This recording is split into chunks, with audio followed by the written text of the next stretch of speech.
Don't want this saleswoman? Let me find another for you. While I was putting myself through university, this was in the mid-2000s, I was working at a bicycle shop. I can honestly say it's the best place I have ever worked.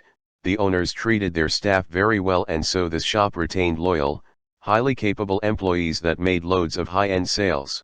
But what was somewhat unusual, for a male-dominated industry in the mid-2000s, was that there was an equal number of male and female employees, and these women were definitely the most qualified people for the job. One was an engineer for a bike company, one was a highly successful triathlete and XC racer, and even one of the owners was a woman. Almost having an unrelated university degree meant that I was by far the least impressive woman working at this place. I just liked bikes. One day, a man, maybe 50 to 60-ish, came into the shop. I was first on the scene.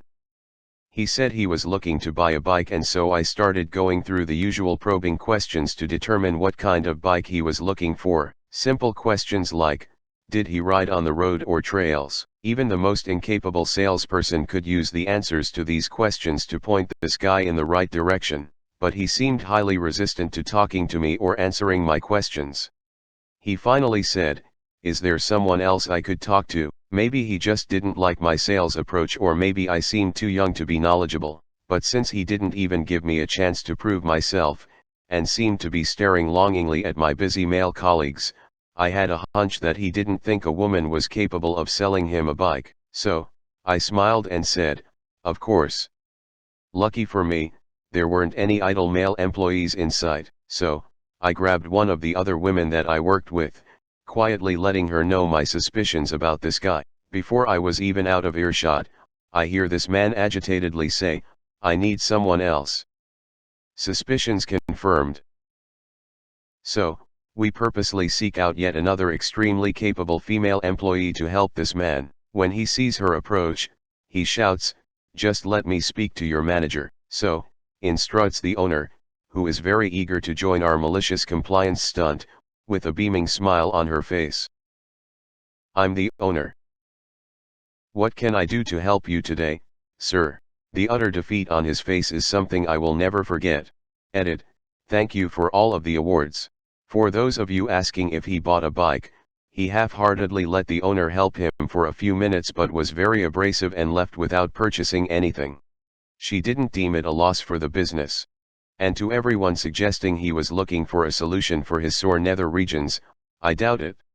Embarrassed people simply aren't as immediately rude and dismissive as this fellow was, and we, as a high-end shop, offered professional bike fitting with every sale, including replacement stems and saddles if modifying position wasn't enough, and it could all be done without discussing genitals. People are treated as incompetent for no reason a lot in historically gendered jobs/hobbies. Many stories were shared in the comments, and so you develop a sixth sense for this kind of thing. That being said, if you're a cyclist and feeling discomfort or numbness, just say so. It has happened to all of us. And it's okay to want the opinion of someone who has lived similar experiences, but, at minimum, don't be a jerk about it. Now to the comments.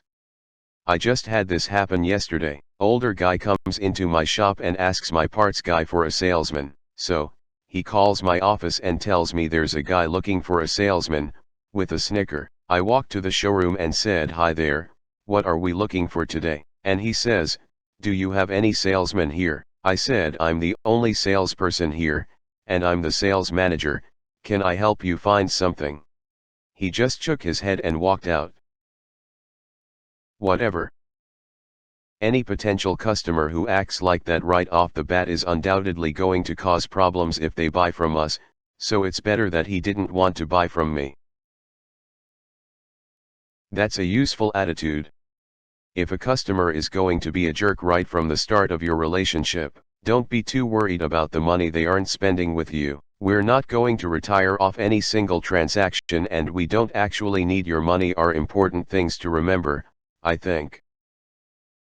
There's really a sort of point where their value severely drops off. I took a job managing a restaurant for an owner who just bought it. The place had been open for years and had a lot of regulars. In particular, there was a group of men, seniors, who came for breakfast every morning. I say breakfast, but really, we were lucky if they ordered more than a coffee. They sat around enjoying free refills, maybe bought toast sometimes, and generally were loud and kind of rude. Not great customers, kind of jerks, but ultimately more or less harmless.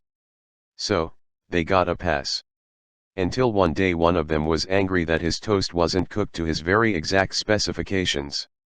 He complained about his precious toast often, and most of us were used to it. Today, for some reason, he decided to grab the teenage waitress and personally blame her for his toast not being God's own. In the middle of the restaurant, he started insulting her, shouting, dressing her down. By the time I came out to investigate, this girl was already in tears, running for the door. The owner had seen it all transpire and stormed down to this table.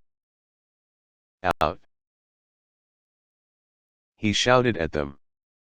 The older man got super indignant and started a tirade about how he was a loyal customer, he'd been coming here every day for 20 years, he'd sunk so much money into this place, he'd tell all his friends not to come here blah blah blah.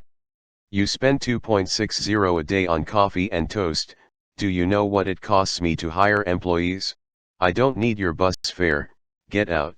So yes, there is absolutely a point at which a customer makes their value less than zero. People don't appreciate that businesses are businesses and have many factors they have to consider when it comes to making profit and avoiding losses. Customers have an overinflated sense of their importance to most businesses they frequent. Plenty more waiting in line behind them. I used to work at Geek Squad as one of the front desk agents in store. We used to have this girl who worked with us.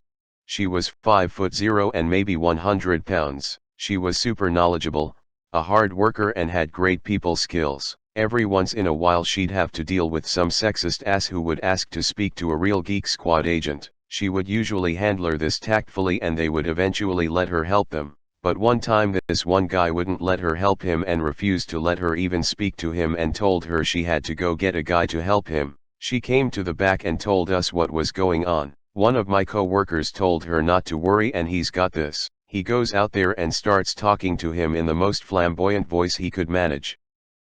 Even flirted with him a bit. Since it was an infected work computer, the guy couldn't say anything as we were his last resort. It was poetic justice to watch.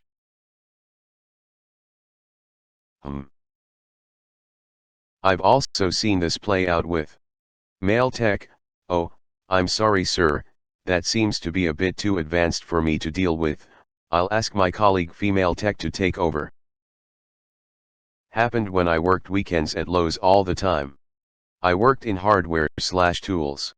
The number of guys that wouldn't buy a table saw from a girl astounded me. Our manager had been with Lowe's for 14 to 15 years and her husband had remodeled their own home themselves. So, she had experience that I did not have. I know my basics but I haven't used a joiner or a planer or router table that much. I loved calling her back over after they avoided her to find a male salesperson only to hear me say, "I'm not sure on that, let me get the manager of tools over here. She owns one of these and can give you the likes and dislikes that she's found while using it." That look of defeat on the old sexist dudes was always enjoyable.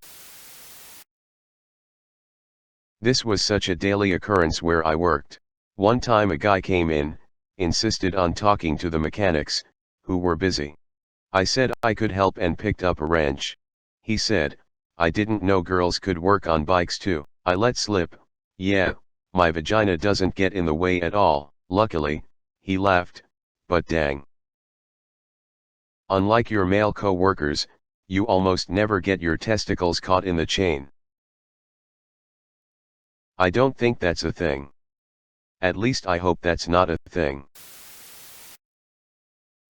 Cycling was my main form of transport for nearly 30 years. I've lost count of the number of bikes I had. None of them required a penis to operate. Dude, you're missing out on the Dick Cycle 3000. Powered by penis. Just keeps chugging along. I don't know man. I heard the Dick Cycle 3000 can be difficult to keep upright and performing and had a tendency to flop over if you stopped riding it for too long. Maybe they didn't really want a bicycle. Maybe he wanted a homocycle. Yep, when shopping for a cycle I always ask for a man and a woman so I can see which I like best. Maybe he wanted to see a male because he's bike curious. 5/7. Wow, a perfect score.